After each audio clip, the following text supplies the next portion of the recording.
Bismillah, mesdames et messieurs, chers participants, chers invités, chers partenaires, chers exposants. C'est un immense plaisir de vous accueillir aujourd'hui, ici, au Palais des Congrès Mansour Dehbi de Marrakech, pour cet événement annuel unique Officine Expo Pharma Africa 2025, placé sous le haut patronage de Sa Majesté le roi Mohammed VI, que Dieu l'assiste et le glorifie. Il s'agit aujourd'hui de la 22e édition du Salon référence de la pharmacie sud-méditerranéenne et africaine et carrefour de l'univers pharma. Bienvenue à toutes les instances professionnelles et officielles et à tous les participants, professionnels de santé, experts de renom, nationaux et internationaux, venus de tous les coins du Maroc, du Maghreb, de France, de Suisse et du Canada, au total 15 pays. L'événement Officine Expo est un événement incontournable qui a fidélisé depuis près de 22 ans des milliers de pharmaciens à travers toutes les régions du Maroc et du Maghreb, avec à son actif pour l'édition précédente 8000 visites de professionnels de santé, une centaine d'exposants, une centaine d'intervenants, une centaine d'experts et 15 pays représentés, tout ceci pour anticiper les évolutions du domaine pharmaceutique et maintenir le pharmacien au cœur du parcours de soins. Alors, Officine Expo est articulée en 3 parties. Vous avez ici les tables rondes à la salle ambassadeur. Les conférences et les thématiques sont exposées dans les salles Karam et Fès, et l'espace d'exposition est le 3e espace où les exposants représentent les différentes activités du secteur de la santé, présentent leur expertise, produits et solutions. Tout au long de ces 2 jours, vous aurez l'occasion de découvrir un programme inédit établi par un comité scientifique composé d'experts répondant à vos attentes et comportant des thématiques pertinentes exposées par des intervenants de grande qualité à renommée nationale et internationale. Et je saisis l'occasion de remercier tous les experts qui acceptent de partager avec nous leurs compétences. En parallèle de Officine Expo, vous trouverez la 4e édition de Village Innovation, présentée au cœur même de l'espace d'exposition à l'espace Koutoubia, dans une dimension futuriste à travers une expérience guidée et un parcours simulant la pharmacie 4.0. Le Village Innovation mettra en lumière les dernières avancées de la e-health et la technologie médicale, ainsi que les solutions innovantes et révolutionnaires, des traitements personnalisés aux thérapies géniques, en passant par les méthodes de diagnostic et de surveillance qui façonnent l'avenir du secteur pharmaceutique et de la santé. Il me reste à vous souhaiter de profiter pleinement de cette expérience, que vous ferez de nouvelles rencontres fructueuses et que vous repartirez avec des idées et des perspectives nouvelles pour nourrir vos projets futurs. Je vous souhaite à tous un très agréable séjour à Marrakech, une expérience enrichissante et de nombreux échanges passionnants tout au long de ces 2 journées. Tout de suite, nous débutons une table ronde qui s'intéresse à mieux comprendre l'ampleur du phénomène de mésusage des médicaments et compléments alimentaires, ses causes sous-jacentes, et de proposer des solutions pour en limiter les conséquences. Et sans plus attendre, je cède la parole à Dr Abdrahim Draji, pharmacien, fondateur des sites internet www.pharmacie.ma et www.médicaments.ma.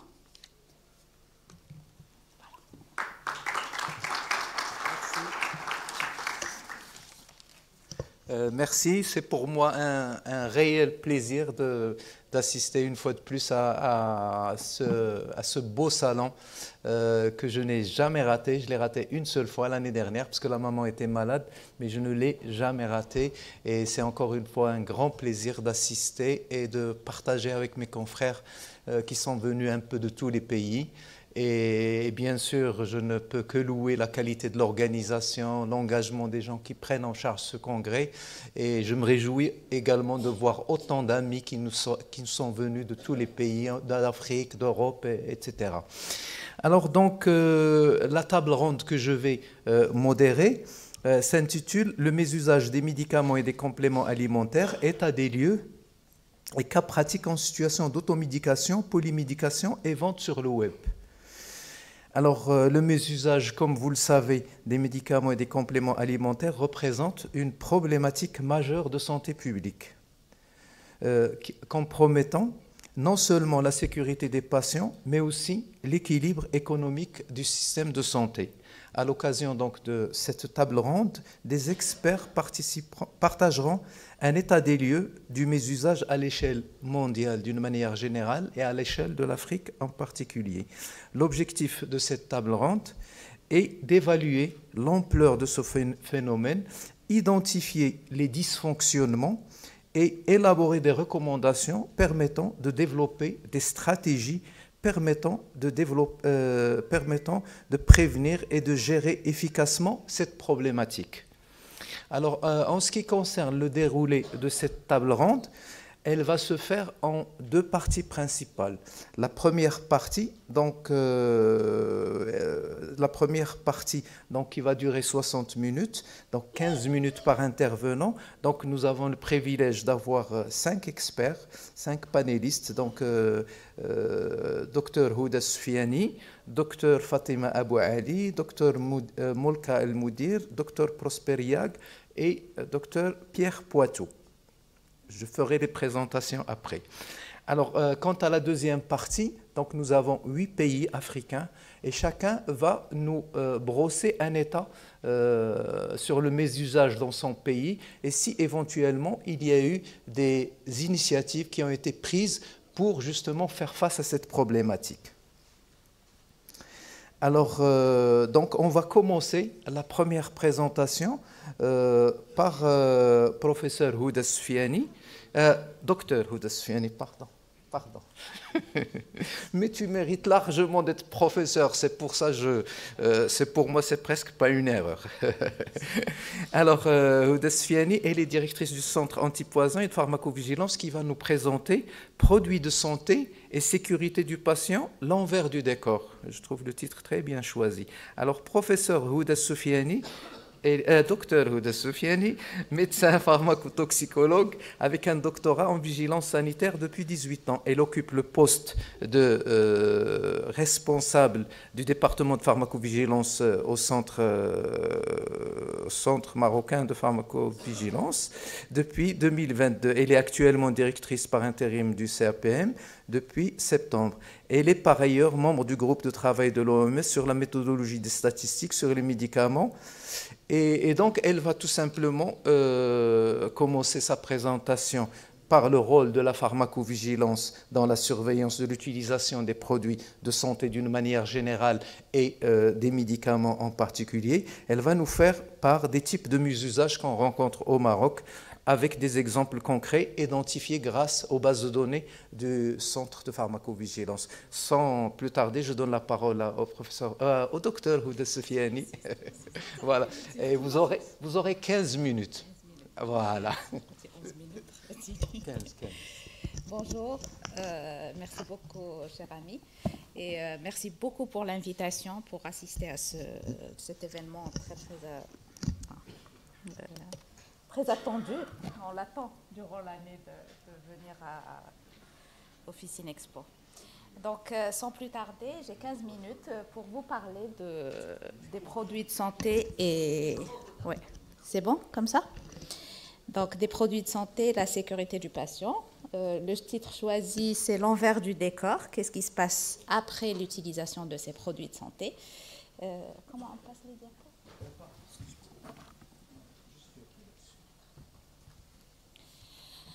Alors d'abord, pourquoi je suis là? Pourquoi je vais parler du mésusage? Je suis, comme a présenté Dr Darraji, c'est que je suis pharmacovigile Et donc, juste pour planter un peu le décor, la pharmacovigilance, c'est la science et les activités qui sont relatives à la détection, l'évaluation, la compréhension et la prévention des effets indésirables et tout autre problème lié à l'utilisation des produits de santé. Alors, ça fonctionne par la collecte. Donc, si on ne déclare pas, il n'y a pas de pharmacovigilance. La base de données, c'est la base de fonctionnement de cette pharmacovigilance qui permet un peu la surveillance et de dresser le profil de sécurité de tout ce qui est utilisé par le patient, que ce soit des médicaments, des vaccins, mais aussi les compléments alimentaires, les cosmétiques, tout ce que peut un citoyen utiliser pour des raisons soit thérapeutiques, soit pour des raisons d'esthétique. Donc, ça fait partie de la pharmacovigilance. Donc, le point le plus important, c'est qu'on part d'une collecte de données avec la déclaration des effets indésirables ou de situations de mésusage ou d'erreurs médicamenteuses. C'est pas assez. La validation des cas, elle se fait au cas par cas, ce qui permet une prise en charge individuelle des patients, mais aussi de mettre tous ces cas dans une base de données pour pouvoir détecter les signaux et pour pouvoir mettre en place des stratégies de lutte et des stratégies de prise en charge qui peuvent être à l'échelle populationnelle des fois. En 1972, la pharmacovigilance, c'était les médicaments et les vaccins dans les situations normales d'utilisation. Et au fait, on a compris que jamais un médicament ne sera utilisé dans la situation normale. Parce que quand on sort d'un essai clinique, il y a une utilisation, mais dans la vie réelle, il y a une autre utilisation. Il y a les interactions, il y a les problèmes d'erreur, de mésusage, etc. Et donc, la pharmacovigilance, elle a changé de définition dans les années 90 pour couvrir tous ces champs d'application. Et là, on parle de réactions indésirables qui peuvent survenir dans toutes les conditions d'utilisation de tous les produits de santé. Donc, on a élargi le champ d'application de la pharmacovigilance. Donc, on est passé au fait du concept de sécurité sanitaire des produits de santé à un concept qui est beaucoup plus large, qui est le concept de sécurité de patient. Le patient, il ne prend pas que le médicament, il va prendre le médicament dans un contexte général qui va faire qu'il y a plusieurs facteurs qui vont intervenir. Et donc, juste pour... Pardon. Il y a un problème d'affichage. Il y a la règle des 5 P, c'est qu'il faut, pour une utilisation sécuritaire du médicament, il faut le bon médicament, la bonne dose, la bonne voie. Je crois que je vais prendre le micro baladeur parce que... Ah, pardon. Ouais. Je bouge tellement, j'arrive pas à tenir en place. Donc, on utilise le bon médicament, la bonne dose, à la bonne voie chez le bon patient, au bon moment, etc. Donc, c'est la règle des 5 B qui peuvent prévenir des expériences indésirables, parce que l'événement indésirable, c'est une réalité. Tout médicament, même pris dans les conditions normales, il peut donner des effets indésirables. Mais ça va permettre de réduire certains effets qu'on peut éviter, ce qu'on appelle les effets évitables. Donc, quand on dit en dehors des conditions normales d'utilisation, il y a 2 volets très, très intéressants et très importants pour comprendre un peu les situations qui peuvent arriver. Il y a d'abord la situation en dehors des conditions normales qui est non intentionnelle. Quand c'est non intentionnel, on parle d'erreur médicamenteuse, pas d'erreur médicale. On est dans le domaine de l'erreur médicamenteuse et c'est le professionnel de santé qui peut faire l'erreur, mais aussi le patient qui peut faire l'erreur. C'est quelque chose c'est l'omission ou la réalisation non intentionnelle d'un acte au cours du processus de soins qui implique un médicament ou un autre produit de santé, un complément alimentaire ou autre, qui peut être à l'origine d'un risque ou d'un événement indésirable pour le patient. Ça, c'est la définition de l'erreur médicamenteuse. Après, nous avons intentionnel. Quand c'est intentionnel, quand c'est le prescripteur, on parle de l'ORAMM. Et donc, c'est ce qu'on connaît tous, l'usage non conforme à une AMM ou une ATU. Et à ce moment-là, c'est quelque chose qui est quand même assez codifié et qui répond à un besoin particulier. Par exemple, chez la population pédiatrique, vous savez que la plupart des médicaments, ils sont utilisés en ORAMM parce qu'il n'y a pas d'AMM pour la population pédiatrique. Donc, l'ORAMM par obligation, est lié à un manque de recommandations pour encadrer des pratiques et pour répondre aux besoins chez des populations bien particulières. Donc ça, c'est quelque chose qui est en dehors des conditions normales, parce que ce n'est pas écrit dans l'AMM, mais quand même qui est intentionnel, mais par le professionnel de santé. C'est ça le ORM. Après, nous avons l'intentionnel par le patient, et là, on est en train de parler de mésusage. Donc le mésusage, c'est quoi? C'est l'utilisation intentionnelle et inappropriée d'un médicament ou d'un produit non conforme à l'AMM, à la TU, au RCP ou aux recommandations de bonne pratique. Et là, en général, c'est le mésusage dont on va parler aujourd'hui. Donc, toutes ces situations-là, ils peuvent donner des événements indésirables. Et ces événements indésirables, ils peuvent donner bien sûr les résistances aux antibiotiques, les surdosages, qui peuvent donner des cas de toxicité, les sous-dosages, qui peuvent donner des cas d'inefficacité thérapeutique, et bien sûr les situations de dépendance à certains médicaments ou à certains produits. Maintenant, qu'est-ce qui se passe dans les pratiques de soins? Alors, en fait, quand on est passé de ce modèle de sécurité du médicament aux sécurités du patient, on a appliqué ce modèle de Reason qui dit que finalement, il y a toujours des failles dans le système. Et chaque barrière que vous voyez en jaune, ce sont des barrières qui ont des trous. Et un accident ou un événement indésirable ne va arriver qu'il y a une superposition des trous dans les différentes failles. Ça veut dire que chaque niveau, que ce soit le prescripteur, la formation, l'encadrant, l'hôpital, la structure, le patient lui-même, il peut bloquer l'arrivée de cet événement indésirable. Mais si on a une coïncidence de ces trous, ça va aller direct vers le patient et ça va donner un événement indésirable. Donc notre rôle, c'est de consolider ces barrières pour qu'à un moment donné, même si l'erreur se produit, on peut l'arrêter à un moment donné. Par exemple, un médecin qui va prescrire un médicament chez un patient qui ne doit pas le prendre. Normalement, arrivé chez le pharmacien, c'est une barrière, il doit arrêter. Disons que c'est passé. Le patient, il doit être acteur de son soin, il peut voir qu'il y a une erreur. Donc c'est ça le processus de gestion de ces ou de mésusages ou d'autres situations. Alors normalement, qu'est-ce qu'on fait? Je vais passer très rapidement à ce passage-là pour... on observe qu'est-ce qui s'est produit. On se demande comment ça s'est produit. Donc on va voir la séquence, comment tout ça s'est passé. Et après, on cherche pourquoi ça s'est produit. Donc on va voir quels sont les facteurs contributifs. Quand on dit comment ça s'est passé, généralement, c'est le comportement humain qu'on va analyser, comment le mésusage est arrivé, pourquoi c'est arrivé, etc. Et là, quand on comprend tout ça, on peut mettre en place des actions correctives et un feedback. Donc, qu'est-ce qu'on utilise pour comprendre tout ça? On utilise un diagramme très particulier qui s'appelle le diagramme d'Ishikawa et qui va permettre d'analyser la situation à partir de la prise d'un produit de santé et la survenue d'un événement indésirable ou la situation de survenue d'un événement indésirable. Et on commence à analyser quels sont les facteurs. Et à chaque fois, on met en place des actions qui vont répondre à cette faille qui a été détectée. Donc, on sait qu'il y a des populations à risque, parce que le mésusage, ça existe, l'erreur, ça existe, mais il y a des populations qui vont faire plus d'effets indésirables que d'autres, avec un impact beaucoup plus important. Nous avons les sujets âgés, les femmes enceintes et les sujets jeunes, qui sont quand même assez fragiles devant la prise de tout produit ou médicament.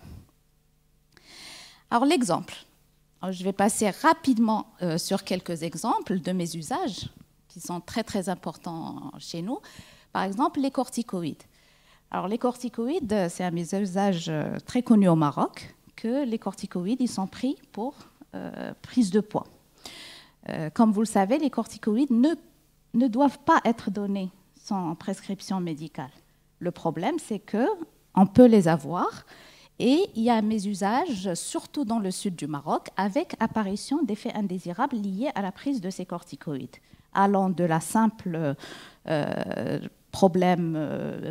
du simple problème métabolique jusqu'au diabète corticodépendant, jusqu'à l'arthrose et tous les problèmes qui sont liés à la prise de ce médicament au long cours. Donc, bien sûr, on a les deux volets. On a la dispensation sans ordonnance et on a le marché informel au niveau du Sud avec l'arrivée de tonnes et de tonnes de corticoïdes des îles Canaries. Donc ça, c'est un autre volet. Et vous voyez que quand il y a une situation, un signal lié à une situation de mésusage qui est détecté, il faut l'intervention de plusieurs secteurs. Ce n'est pas que le secteur de la santé qui est concerné. Bien sûr, le professionnel de santé, il est en première ligne, mais des fois, il faut l'intervention de plusieurs secteurs pour répondre et pour réagir à cette situation de mésusage.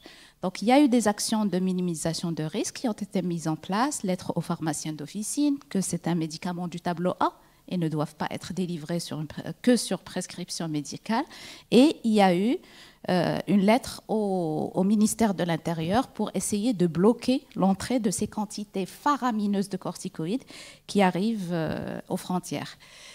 Donc, ça, c'était quand même en 2004, mais ça continue. En 2024, on a toujours le même problème, toujours la même situation, et on a toujours des effets indésirables liés à ce problème de mésusage. Alors, je ne vais pas parler de la cyproheptadine, je crois que tout le monde connaît. J'ai mis là-bas 2004-2012, mais en fait, c'est 2004-2024. La cyproheptadine, elle est commercialisée sous des noms qui font que les personnes ils vont la prendre pour prise de poids. Je ne vais pas dire les noms. Donc, c'est un usage abusif comme stimulant de l'appétit chez l'enfant. Donc, vous imaginez tous les effets indésirables que ça peut donner chez l'enfant. Prendre de la cyproheptadine et aller à l'école, déjà, c'est un risque. Et le gros dossier, je ne sais pas si vous avez déjà entendu parler de ça, c'est le dossier Artotec. Alors ça, c'est le grand mésusage qui a secoué un peu le système de santé marocain. Et au fait, c'est une... il me reste combien de temps ? 7 minutes. D'accord. D'accord.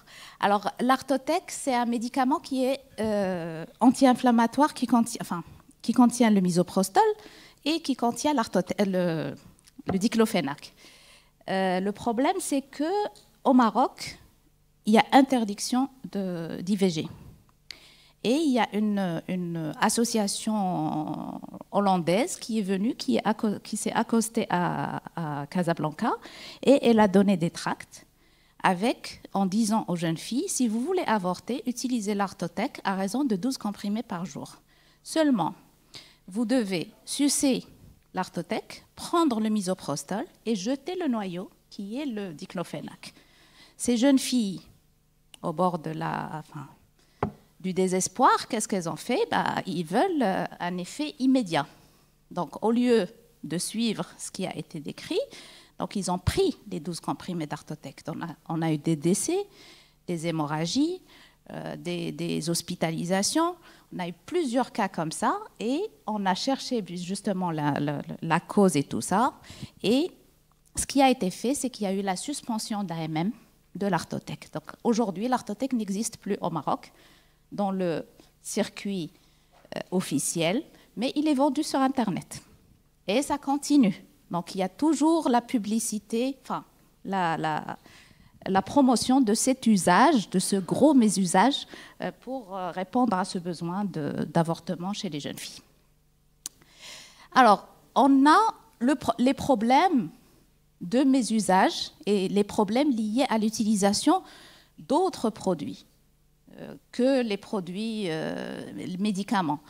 Donc, nous avons, par exemple, en phytovigilance, on a les plantes. Les plantes, ça pose un gros problème d'utilisation parce que de bouche à oreille, ça part, oui, ça traite ça et tout le monde va commencer à la prendre malgré les risques que ça peut donner sur la population. Donc, nous avons un signal qui est lié à Barzstam. Barzstam, c'est une plante qui est très néphrotoxique et le problème, c'est qu'elle est connue, pour l'utilisation, pour la prévention du cancer et pour le traitement du cancer. Donc, quand on avait fait l'étude, c'est des patients qui arrêtent leur chimiothérapie, qui prennent du Barzstam, qui prennent du Barostim avec les chimiothérapies, donc toutes les interactions médicamenteuses et la néphrotoxicité qui en découle, ou des patients qui vont la prendre pour la prévention contre le cancer, et on est tombé dans des cas d'insuffisance rénale parfois terminale, avec un passage à la dialyse suite à l'utilisation de cette plante. La cosmétovigilance, bon, je ne vous cache rien, on est à Marrakech, c'est ce qu'on appelle le chasse touriste. Et en fait, c'est le NE qui est mélangé à la PPD et qui peut donner des effets indésirables très, très graves. Ça, ce que vous voyez ici sur l'image, ce n'est pas le NE, c'est l'effet indésirable, ce n'est pas le tatouage. Ça, c'est ce qui est resté après le tatouage par utilisation de CNE, qui est la PPD est très, très, très allergisante. Donc, ça peut donner chez certains patients, bien sûr.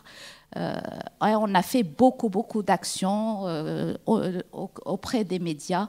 Et juste pour vous dire que maintenant, on est en pleine action par rapport à ça, avec l'approche de la Coupe du Monde et avec l'attente d'avoir des milliers de personnes qui peuvent aller pour utiliser ces produits chez nous.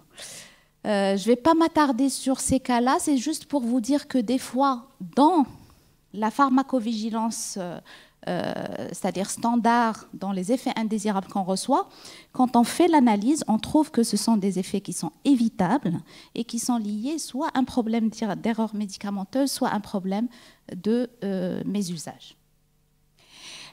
3 minutes. Je ne vais pas m'attarder sur ça. Je vais m'attarder sur la vitamine D parce que c'est à cheval entre les compléments alimentaires et les médicaments. Donc, le problème aujourd'hui, c'est que quand on a des compléments alimentaires, on ne connaît pas exactement quelles sont les doses qui sont dedans, surtout pour les vitamines. Maintenant, la vitamine D, le risque, c'est qu'il y a l'utilisation de la vitamine D médicament qui est utilisée en cas de déficience en vitamine D, mais le problème, c'est que c'est une vitamine qui n'est pas anodine, qui peut donner des néphrocalcinoses, surtout chez l'enfant. Donc, quand on a une association entre un complément alimentaire et la vitamine D, on peut tomber dans des situations de surdosage qui peut donner des effets indésirables assez graves pour le patient. Alors ça, c'est notre dernière alerte qui vient de sortir il y a quelques jours. C'est le miel royal. Je ne sais pas si vous connaissez l'Asal Malaki. C'est quelque chose c'est un complément alimentaire qui se vend sur Internet. Et on a eu un décès. Un jeune homme qui est décédé après avoir consommé le miel royal. Alors il y a eu une alerte aussi en France par rapport à ces miels, parce que ça contient du sildenafil ou du tanadafil, j'arrive même pas à prononcer ces noms. Donc, c'est un miel qui est connu pour être utilisé à des buts aphrodisiaques. Seulement, tout le monde pense que quand on dit complément alimentaire, ça ne peut pas contenir une substance, un principe actif qui fait partie d'un médicament. Quand on prescrit le sildenafil, on élimine les contre-indications. Ce jeune homme qui est décédé, c'est un jeune homme qui est né avec une malformation cardiaque, il se connaissait cardiaque.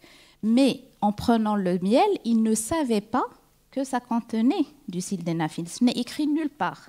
Et donc, lui, c'est une contre-indication absolue au sildenafil et il est décédé. Et nous avons beaucoup d'effets indésirables suite à la consommation de ce miel. L'alerte, elle est générale. Elle est au Maroc, elle est en France. La NSM, elle vient de faire une publication dans ce sens. Hop. Les vitamines. Donc, on a une autre alerte qui est sortie, quel usage pour une meilleure sécurité. Ça, c'était sorti au moment de la Covid, avec l'engouement qu'on a eu pour tous les compléments alimentaires avec des utilisations qui étaient faramineuses, avec un risque de surdosage. Les données, c'est juste pour vous dire que ça représente à peu près 8% de la base de données globale. Et vous voyez qu'au début, il n'y avait pas beaucoup de cas qui sont liés à l'utilisation en dehors des conditions normales. Seulement, ce n'est pas parce qu'il n'y avait pas, c'est parce que ça ne se déclarait pas. Et ça ne se déclare toujours pas. Parce que la déclaration, non seulement quand il y a effet indésirable, mais quand il y a une situation qui peut entraîner un effet indésirable. Donc, quand vous constatez une situation qui peut induire en erreur, n'hésitez pas à la déclarer parce qu'on peut mettre des barrières qui peuvent éviter la survenue de ces effets. Les cas d'effets indésirables qu'on reçoit, c'est que les 10 premiers, mais il y a des tonnes. Donc, on peut aller de pas d'événements indésirables, c'est ça les situations. Et après, des effets indésirables, d'autres, je passe. Toutes les tranches d'âge, une égalité sexe féminin-masculin. Quand même, il y a 28,5% qui sont considérés comme graves. Et la gravité, c'est surtout l'hospitalisation, le décès, autres conditions. Voilà. Alors, pour terminer, il faut l'éducation des professionnels de santé pour que l'information passe chez le patient, la mise en place de campagnes publiques sur le bon usage des médicaments, l'encadrement réglementaire des compléments alimentaires, ça c'est des produits compléments, le renforcement du rôle de pharmacovigilance et la collaboration entre autorités de santé et médias pour combattre la désinformation. Et donc, ces écarts aux conditions normales est une réalité fréquente, malheureusement, surtout dans nos pays. C'est pour ça que notre pharmacovigilance est plus tournée vers ces problèmes-là que sur l'effet indésirable qu'on peut observer aux conditions normales. L'identification des différentes situations est très complexe. Des fois, on n'arrive pas à comprendre comment ça s'est produit et pourquoi ça s'est produit. Et bien sûr, le rôle du Centre national de pharmacovigilance, c'est d'identifier ces situations, de former les professionnels de santé, de sensibiliser les patients et de mettre en place des actions préventives. Voilà, merci. J'espère que j'étais dans les temps. Merci infiniment, Houda, pour cette belle présentation qui nous donne une idée sur le mésusage qui a lieu au Maroc et qui nous rappelle une fois de plus qu'il faut que les pharmaciens s'impliquent davantage en pharmacovigilance parce que sans notre implication, l'implication des pharmaciens, donc on ne pourra pas avoir suffisamment de données, puis on réagira moins vis-à-vis des problématiques qui peuvent être posées soit par les effets indésirables ou par le mésusage.